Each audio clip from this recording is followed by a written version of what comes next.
Meet Sam and Priya, two ordinary Americans, both earning decent money, both trying to do the right thing with their savings.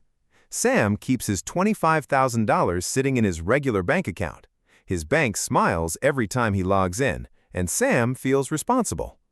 Priya did her homework. She moved her money to a high-yield savings account paying 4.5%. She's proud of herself. She thinks she's beating the system. After 1 year, Sam earned $76. Priya earned over $900. Priya is definitely winning, right?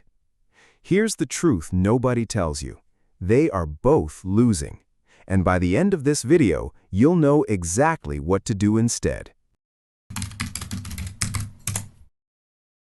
Here's something your bank doesn't advertise.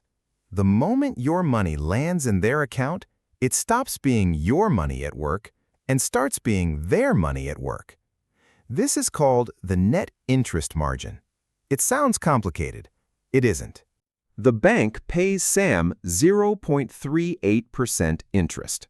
Then they lend that exact same money to someone else at 21% on a credit card, or 7.5% on a car loan, or 6.5% on a mortgage. They pocket the enormous gap in the middle every single year. It gets more ridiculous. Your bank takes your savings and buys U.S. Treasury bills, one of the safest investments on the planet. The government pays the bank around 3.5 to 4%. The bank turns around and gives you 0.38.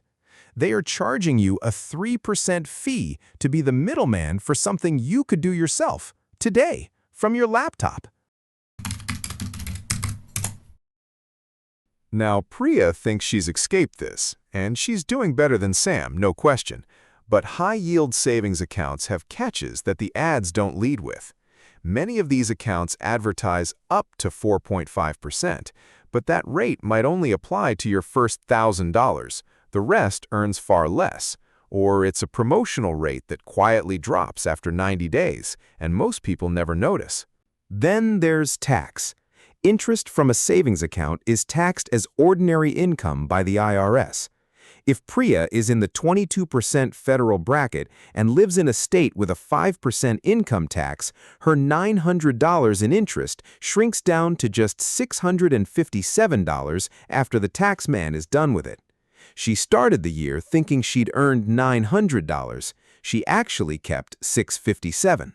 Still better than Sam, but you're starting to see the full picture. So what's the move? You go directly to the source. Remember, the bank was taking your money and buying U.S. Treasury bills. What if you just bought those yourself? Option 1. A Treasury bill ETF. Something like SGOV, a simple fund that holds short-term U.S. government bills. You buy it through your brokerage account like a stock. It currently yields somewhere between 3.5 and 4%. It updates daily. And here's the kicker. Treasury interest is exempt from state and local taxes. If you live in California, New York, or any other high-tax state, that exemption alone saves you hundreds of dollars every single year that a savings account can never match. Option 2. Go straight to treasurydirect.gov.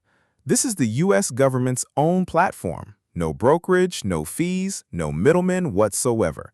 You lend directly to the United States government and collect the full yield yourself.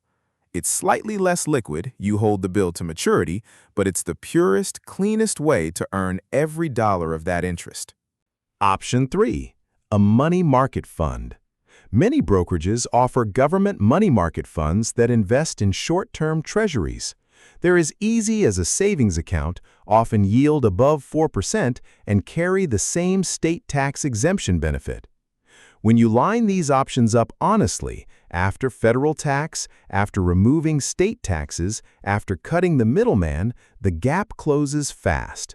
And in many cases, going direct beats the high-yield account you thought was so clever. Now, I know what you're thinking. But what about FDIC insurance? Great question. FDIC insurance is a government guarantee that your bank will pay you back. But a Treasury bill is a direct loan to that same government, the one backing FDIC in the first place.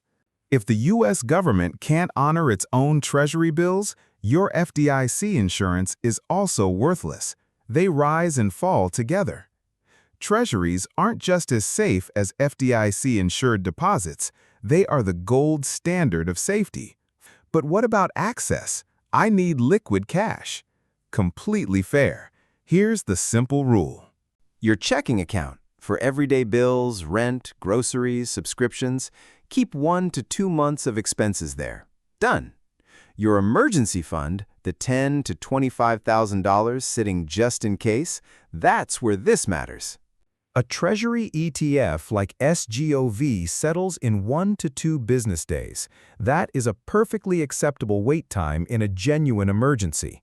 And it could earn you $400 to $800 more per year than your savings account. 1 to 2 days. That's the entire trade-off. Hundreds of extra dollars every year in exchange for 1 to 2 days of patience. Sam was responsible, but his bank was getting fat on his loyalty. Priya was informed, but she was still paying a middleman she didn't need. The smartest move isn't finding a better bank, it's asking why you need a bank at all for the money that's just sitting there. Your emergency fund, your short-term savings, your rainy day money. It can work harder than your bank will ever let you believe. Go direct, cut the middleman. Keep the full return. If this changed how you think about your savings, hit subscribe. We break down the hidden financial math that banks hope you never figure out. See you in the next one.